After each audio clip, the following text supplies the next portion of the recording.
할렐루야라는 말은 하나님을 찬양한다 라는 얘기입니다.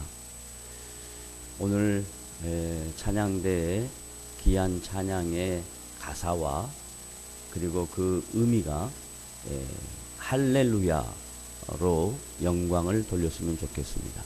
우리 모두 다 같이 할렐루야 합니다. 할렐루야.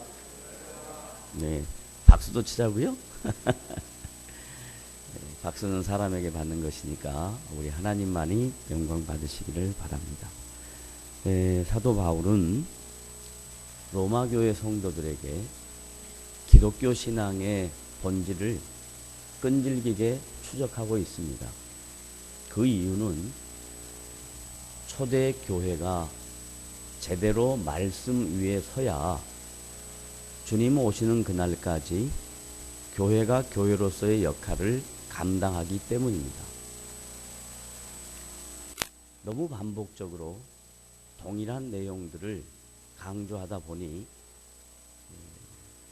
이 로마서 9장 말씀을 들을 때 로마교회 성도들의 반응도 그러했으리라 짐작이 되고, 또한 제가 여러분들에게 로마서 9장 말씀을 계속 선포하고 증거할 때에 계속 반복적이고 동일한 내용들이 전달되니까 저도 그 부분에 있어서 마음이 약간 무겁습니다. 그럼에도 불구하고 제가 이 말씀 앞에서 사도 바울의 심정을 나름대로 생각해 볼 때 신앙의 기초, 기독교의 시작, 무엇이든지 시작이 중요하다. 그리고 본질과 내용이 중요하다라는 생각 때문에 바울 사도의 마음을 충분히 이해하게 되었고, 저도 여러분들에게 동일한 메시지의 내용을 반복적으로 선포해도 마음이 이제 무겁지가 않습니다. 여러분, 우리가 흔히 사용하는 삶의 자세와 태도에서 단추를 하나 잘못 끼면 전체 밸런스가 맞지 않는다는 것 다 알지 않습니까? 마찬가지로 기독교의 본질과 내용도 처음 시작을 잘못하면 전혀 다른 방향으로 갈 수 있는 가능성이 굉장히 농후합니다. 왜냐하면 기독교의 진리는 보편적이고 객관적인데 그 보편적이고 객관적인 진리를 받는 개인이 이 보편적이고 객관적인 진리를 주관적으로 잘못 이해하는 겁니다. 다른 말로 표현하면 자기 중심으로 기독교를 이해하거나 성경을 이해하거나 복음을 이해하면 완전히 다른 방향으로 갑니다. 제가 지금 우리 한국 사회에 모든 사람들에게 동일하게 관심이 있고, 그리고 안타까운 일의 사건이 세월호 사건입니다. 그리고 계속 매스컴에서 나오는 내용이 구원파에 대한 내용입니다. 구원이라는 것은 기독교 신앙의 가장 중요한 본질이며 내용이며 핵심이며 기초입니다. 구원이라는 단어를 다른 말로 바꾸면 회복입니다. 그 회복을 또 쉽게 설명하면 하나님이 인간을 창조하셨을 때 갖고 계셨던 목적, 계획, 의도, 이것이 죄로 말미암아 탈선합니다. 타락합니다. 방향성을 잃습니다.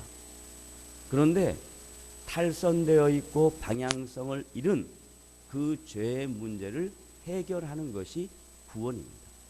그리고 그게 회복입니다.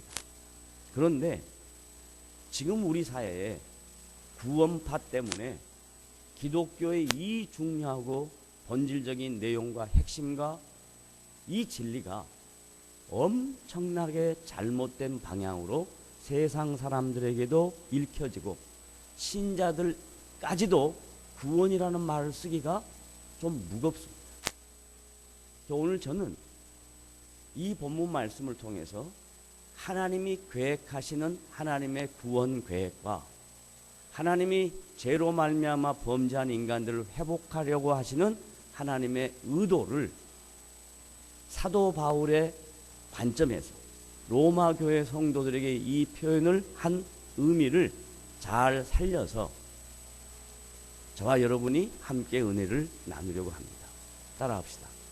구원은 하나님의 계획과 의지와 뜻에 달려 있다. 매우 중요한 얘기입니다.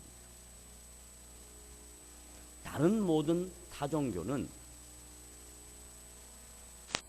인간이 인간에게 있는 본질적인 문제를 해결하기 위해서 신에게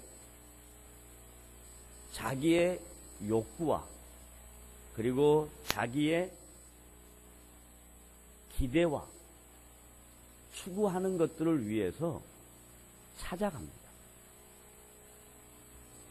그러나 기독교는, 복음은, 진리는 창조주 하나님이, 우리를 만드신 창조주 하나님이 친히 피조물인 우리에게 찾아오신다는 것. 이게 타종교와 기독교의 가장 큰 차이입니다. 그러니까 기독교를 이해할 때, 복음을 이해할 때, 교회를 이해할 때, 구원을 이해할 때 사람이 신께 찾아가는 방법으로 기독교를 이해하고 복음을 이해하고 구원을 이해하고 교회를 이해하면 다른 결과를 낳게 됩니다. 제가 너무너무 놀란 것은 매스컴과 또 저에게 보내주는 여러 가지 다양한 인터넷의 도움으로 구원파의 사이비 교주 유병헌 씨가 설교하는 동영상과 내용을 보았는데 제가 깜짝 놀랐어요. 성경을 너무 많이 인용을 합니다. 그러니까 거기에 참석하는 모든 무리들이, 그를 추종하는 모든 무리들이 그 사람이 하고 있는 설교, 선포, 가르침이 문제가 있다라고 생각하지 않을 수가 있습니다. 왜냐하면 인용하는 게 성경이니까. 근데 중요한 건 성경을 인용하면서 자기 중심적으로 주관적으로 해석을 합니다. 주관적인 해석이란 객관적이고 보편적인 진리인 하나님의 말씀을 자기 상황에 맞게, 자기 형편에 맞게, 자기 계획과 목적을 이루기 위한 수단으로 성경을 인용하면 그건 매우 잘못된 것입니다. 다시 한번 정리하자면 성경은 항상 뭘 강조하냐면 하나님이 당신이 갖고 계신 계획과 의도와 뜻과 목적을 역사 속에서 어떻게 실현해 내시는가 하는 것을 강조하는 게 성경 말씀이에요.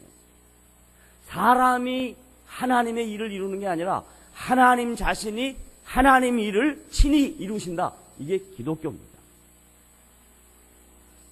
이런 말씀 어디서 들어보셨나요? 안 들어봐서 반응이 없으신가요? 이런 말 할 때 두 손을 들고 아멘을 해야 이게 정상적인 그리스도인이요. 다시 한번 얘기합니다. 하나님이 당신의 일을 이루실 때 당신의 방법으로 하나님의 일을 이루시는 것을 믿으시기를 바랍니다. 아멘.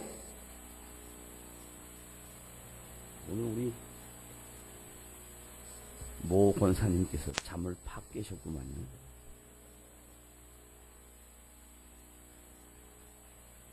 하나님께서 당신의 일을 이루실 때 역사 속에서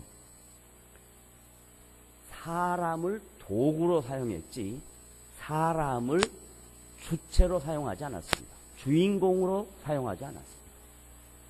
그런데 사람은 자기가 능력이 있고 이적을 행하고 똑똑하고 하면 하나님이라는 이름을 빌려서 자기가 마치 주인공이 되는 겁니다.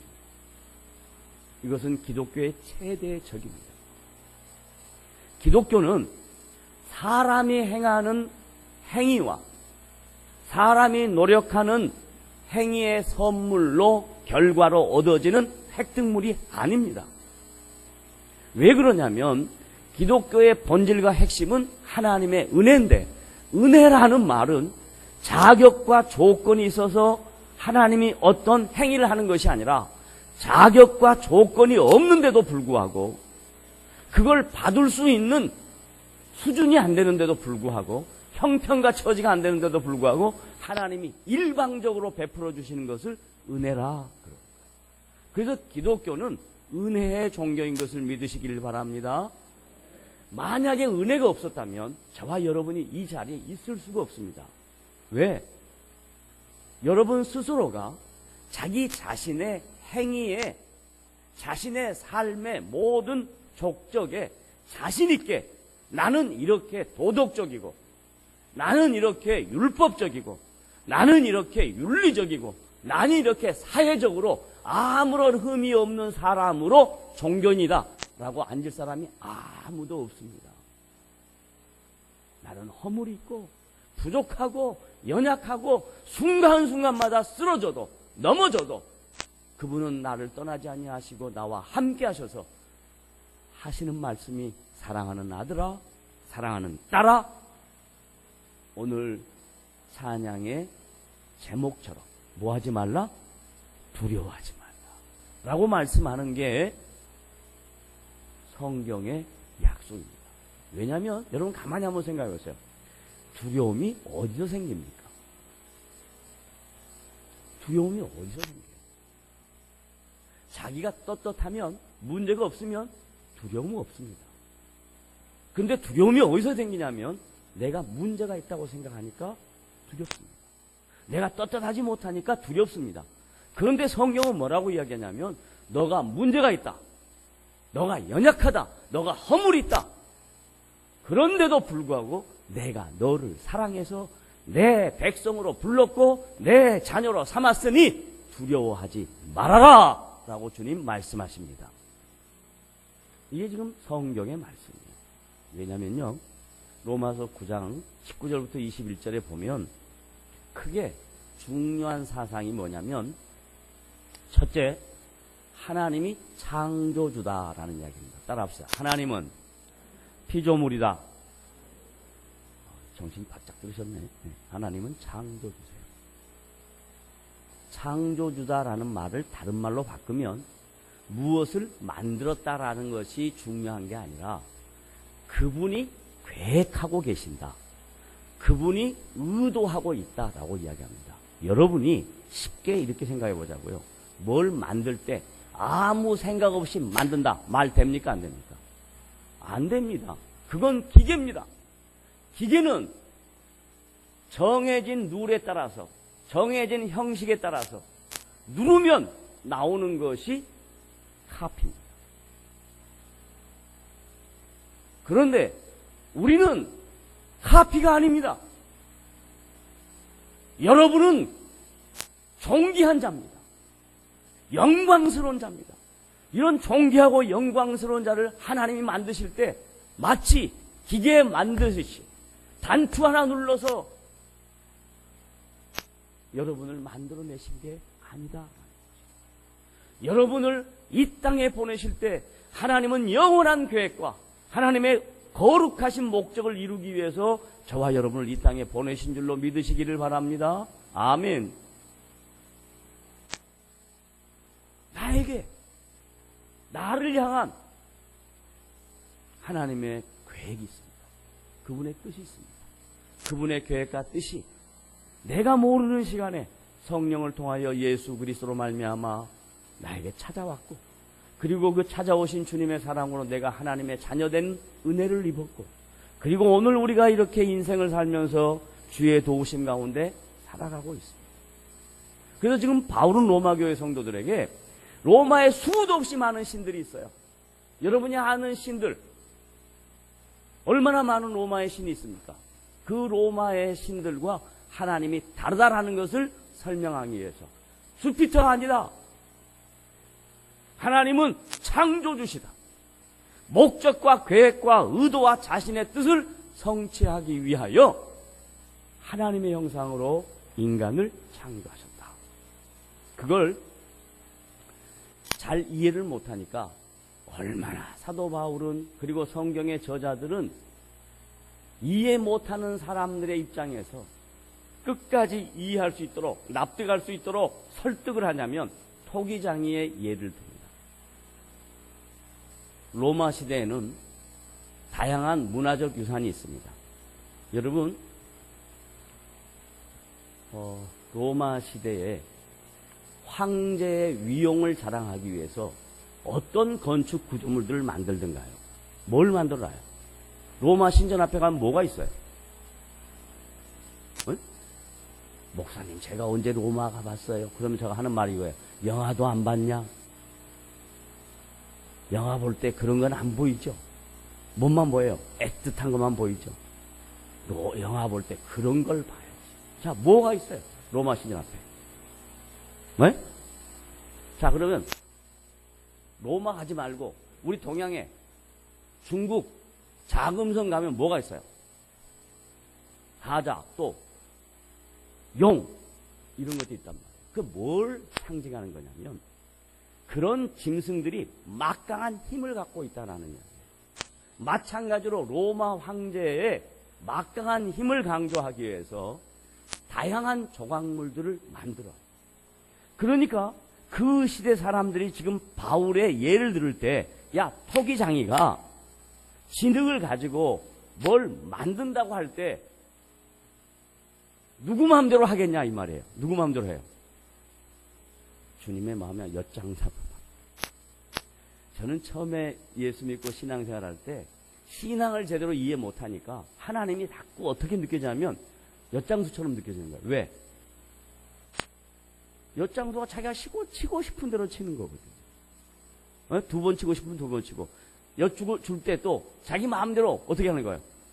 많이 주고 싶으면 많이 주는 거예요. 그때 저는 하나님이 엿장수처럼 생각이 들었어요. 그런데 이 말씀을 알아가고 깨달아가니까 하나님이 엿장수가 아니라 하나님이 계획하신 것과 하나님이 의도하신 것과 하나님 자신이 이루실 뜻을 위하여 한 번도 그 뜻을 변개치 아니하시고 그 뜻을 역사 속에서 수천 년 동안 세밀하고 치밀하고 약속을 지키시는 분으로 하나님 자기 자신을 묘사하더라 이 말이에요. 그래서 난 토기장이다. 그래서 바울은 로마 교회 성도들에게 하나님이 창조주인 것을, 로마 신과 다른 존재인 것을 확인해 줍니다. 그리고 난 다음에 이제 뒤로 넘어가면 토기장이가 하나는 귀 쓸 그릇과 하나는 천이 쓸 그릇, 이 한국 말 표현 때문에 어떤 오해가 있냐면 하나님이 자기 마음대로 하나는 기 쓰고 하나는 천이 쓰고 이렇게 이해하기가 쉽습니다. 근데 이 말씀 앞으로 가면 어떤 내용이 나오냐면 이삭이 자기 아내 리브가가 잉태하지 못했다. 지난주에 우리가 성경을 봤어요.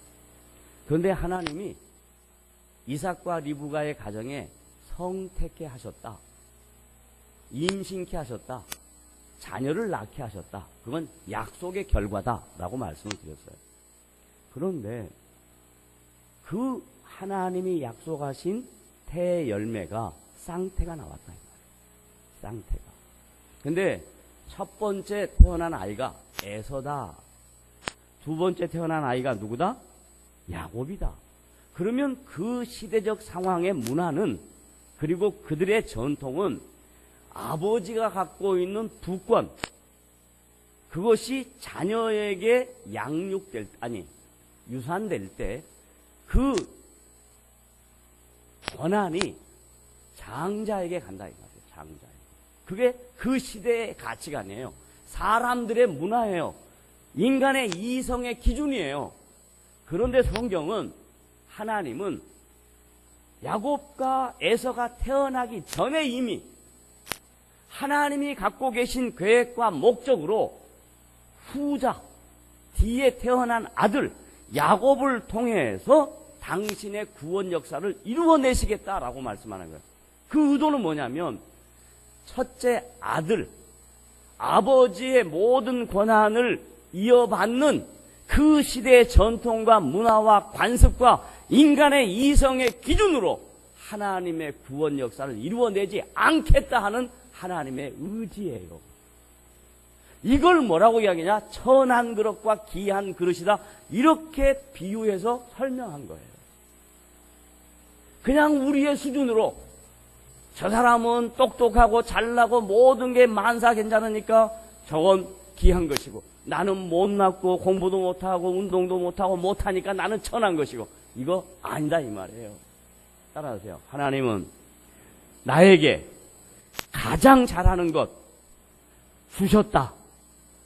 그건 비교하지 마세요. 비교하니까 자꾸 저 사람은 귀하고 나는 천하다 이렇게 생각하는 거예요. 아무리 비교하지 말라 그래도 이 인간의 죄성이 얼마나 뿌리 깊게 박혀 있냐면, 비교하지 말라 그러면 비교하지 말라는 것 같고 더 비교하고 앉았단 말이야. 이건 신앙의 가장 큰 적이에요. 하나님은 나에게, 하나님은 내 인생에 가장 필요한 것, 가장 귀한 것, 가장 좋은 것 주셨고 주고 있고 주실 것이라는 것을 믿으시기를 바랍니다. 이런 믿음으로 신앙생활 하란 말이에요. 남 보고 비교하지 마요. 주름살 하나 더 생기면 어때요? 에이? 머리가 백발이 되면 어때요? 늙으면 어때요? 아무 관계 없어요. 아무 관계 없어요. 하나님은 우리의 있는 모습 그대로를 보시고 우리에게 가장 귀하게 요구하는 것이 뭐냐면 너의 있는 모습 그대로 내 앞에 나와라. 이렇게 얘기해요. 제발 형식을 갖추는 건 중요합니다. 다른 사람을 입장을 배려해서 내가 꾸미는 것도 중요합니다. 그러나 그것이 전부이라고 생각하지 마십시오. 하나님은 우리의 중심을 하십니다. 여러분의 행동의 동기를 아십니다. 여러분의 마음의 가치와 여러분이 갖고 있는 모든 것을 아십니다. 그래서 그 필요에 따라서 하나님의 능력과 하나님의 은혜와 하나님의 사랑으로 여러분의 인생을 이끌어가고 계신다는 것을 믿으시기를 바랍니다. 자, 그러면 이제 야곱을 통해서 하나님이 당신이 계획하신 구원 역사를 이루어 가시는데, 유대인들은 끝까지 자기들의 고정관념과 선입견으로 그 하나님의 말씀을 이해를 못해요. 그래서 지금 로마서 9장은 로마 교회 성도들 중에 이방인 그리스도인과 유대인 그리스도인인데 누구를 향해서 하는 선포된 메시지냐면 유대인 그리스도인에게 하는 메시지예요. 유대인들이 자꾸 뭐라고 생각하냐면 우리는 선민이고 저 이방인하고는 다르고 우리는 특별한 하나님의 영광과 하나님의 언약과 하나님의 약속들을 받은 백성이다 라고 생각해요. 바울은 아니다. 하나님 앞에 이방 백성이나 유대 백성이나 언약 백성이나 관계없이 예수 그리스도의 십자가의 보혈의 은총을 입고 성령의 찾아오심을 믿고 하나님의 자녀가 된 모든 사람을 다 주님의 백성으로 삼으신다. 이게 지금 바울의 논조거든요. 그걸 이해를 못해요. 그런데 마태복음 15장에 가면 21절부터 28절에 이런 내용이 나옵니다. 가나안 여인이 등장합니다. 가나안 여인은 유대 백성이 아닙니다. 예수님이 누군지 모릅니다. 하나님이 누군지는 더더욱 모릅니다. 그런데 이 가나안 여인이 예수님께서 행하시는 공생의 사역의 이적들을 들었어요. 그런데 자기가 너무 아끼는 딸이 귀신이 들려서 죽게 되었어요. 그래서 어머니가 자기 딸을 고치고 싶은 부모의 열정과 그 딸을 바라보고 있는 안타까운 심정 때문에 소문을 들었던 예수께 나아갑니다. 그런데 그 당시 예수님을 만난다는 것은 쉽지 않았습니다. 많은 군중이 있었고요. 그리고 그 군중들 앞에 제자들이 있었습니다. 쉽게 말하면 경호원들이 많이 있었어요. 예수님께 나가기가 어렵습니다.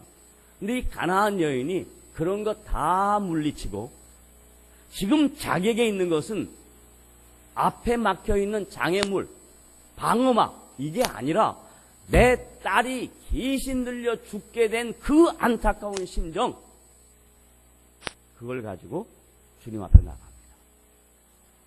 뭐라고 주님께 부르냐면 이렇게 부릅니다. 따라하십시오. 다윗의 자손 주님이시여, 다윗의 자손 예수시여 라고 얘기합니다. 가나안 여인에게 다윗의 자손 예수님이시여 이렇게 하는 표현과 호칭은 이건 놀라운 일입니다. 왜냐하면 그들의 문화나 그들의 전통과 관습 속에는 다윗의 자손 의미가 없어요. 예수는 더더욱 의미가 없습니다. 그런데 예수님을 그렇게 부릅니다. 그러면서 예수님, 내 딸이 죽게 되었습니다. 귀신 들려 죽게 되었습니다. 라고 얘기해요. 그러니까 예수님이 말씀합니다. 제자들이 옆에 있고 유대인들이 다 있으니까 그들의 심정과 그들의 동기와 그들의 마음의 중심을 아니까 내가 너하고 무슨 관계가 있냐? 나는 지금 잃어버린 이스라엘 양들을 찾는 것이 목적이다 라고 이야기했어요. 그러면 얼마나 그 안타까운 문제를 갖고 찾아가는데 전혀 반응하지 않고 전혀 다른 얘기하면 얼마나 마음이 불편하고 창피하고 아쉽고 어찌할 바를 몰랐어야 될 텐데 그 가나안 여인이 이렇게 이야기합니다. 개와 주인을 비유합니다. 왜냐하면 그 당시 유대인들이 가나안 사람들, 이방 사람들 개 취급했단 말이에요. 그러니까 그 이방인 가나안 여인이 자기가 개인 것을 인정을 합니다. 그러면서 이렇게 얘기합니다. 주인의 상에서 남은 음식 개에게 던지는 것이 이방인에게 주는 것이 마땅하지 않다라고 얘기하는데도 불구하고 가나안 여인이 나는 주인의 상에서 떨어진 부스럭이라도 주워 먹어서 개 취급을 당해도 좋습니다 라고 말합니다. 그 가나안 여인의 고백 안에 뭐가 들어있냐? 혈통적으로 유대인이 아닌 우리들을 저 유대인들이 바라보는 저 부정적인 시각, 짐승처럼 바라보는 저 시각 개의치 않겠다라는 얘기예요. 왜 개의치 않느냐? 다윗의 자손 예수 그리스도께서 내 딸의 병을 고칠 것뿐만 아니라 그분이 오실 메시아인 것을 믿었던 것입니다.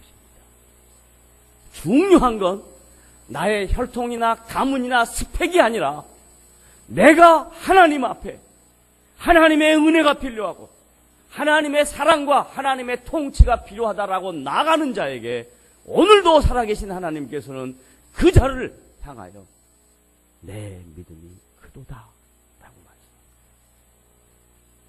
지금 이 자리에 앉아있는 여러분들이 갖고 있는 고정관념이 있을 것입니다. 우리 가정이 몇 대째 신앙생활한다 하는 그런 잘못된 가치관도 있을 것입니다.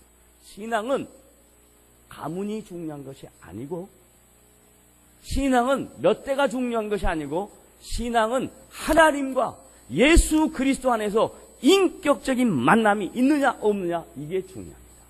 다윗의 자손 예수여 나를 불쌍히 여기십시오. 사랑하는 딸아 내 믿음이 크도다. 내 믿음이 너를 구원하였다 라고 말씀합니다. 그러므로 신앙은 인격적인 것입니다. 개인적인 것입니다. 그 개인적인 주님과의 만남과 접촉이 성령 안에서 이루어져서 그 성령 안에 통치를 받는 하나님의 백성이 사도 바울처럼 하나님은 창조자시다. 하나님은 통치자시다. 그분이 통치하실 때 그분의 방법과 계획과 의도와 뜻에 따라서 하나는 의미 있게 사용하고 하나는 의미 없이 사용할 수 있다. 그걸 가지고 하나님께 반문한다는 것은 어리석은 일이다 라고 얘기합니다. 그런데 여기서 영어 성경을 보니까 이렇게 표현돼요. 하나는 귀 있을 것을 purpose라고 얘기합니다. 하나님의 목적. 그 다음에 천이 있을 것을 common 이렇게 얘기합니다. 상식, 보편, 일반적인 것 이렇게 얘기합니다. 그러면 하나님은 어떻게 통치하신가 보세요. 자, 조금 있다가 비가 올 텐데 와요 안 와요? 비가 와요 안 와요? 몰라요 그래야지 비가 온다고 하면 되겠죠. 근데 저는 비가 온다라고 하는 것은 저의 몸의 상태를 보고 하는 얘기니까 믿거나 말거나. 자, 보세요. 하나님이 비를 내리실 때 예수 믿는 사람 머리만 비를 내리시죠. 그래요 안 그래요? 호랑이에요? 안 그래요 하게? 그 다음에 하나님의 해를 비칠 때 예수 믿는 사람에게 해를 비치죠. 그래요 안 그래요? 안 그래요. 그게 뭐냐면 커먼입니다. 하나님은 모든 사람에게 보편적인 은혜, 자연을 주시고 공기를 주시고 물을 주시고 모든 사람이 살 수 있도록 통치하십니다. 거기에 귀 있을 것, 그것은 귀하다라는 이야기가 아니라 어떤 의미냐면 하나님의 목적을 이룰 도구들이다.